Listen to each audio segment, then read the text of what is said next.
এইসব ছেলেরা বিয়ে কেন করে? একটা হাঁকতে গেলে, পাততে গেলে, মুততে গেলেও বাপ মার কাছে জিজ্ঞাসা করতে হয়। তাহলে তার তো কোনো বউ চালানোর অভিজ্ঞতা নাই, বউ চালানোর অধিকারই নাই। কিছু কিছু স্বামী আছে, জানেন তো, কিছু কিছু স্বামী আছে, এরা খুবই লক্ষ্মী।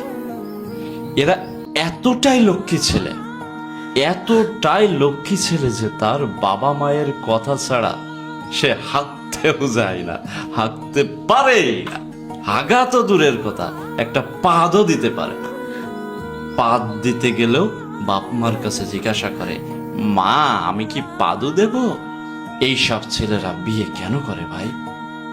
এইসব ছেলেরা বিয়ে কেন করে? একটা হাঁকতে গেলে, পাততে গেলে, মুততে গেলেও বাপ মার কাছে জিজ্ঞাসা করতে হয়। তাহলে তার তো কোনো বউ চালানোর অভিজ্ঞতা নাই, বউ চালানোর অধিকারই নাই।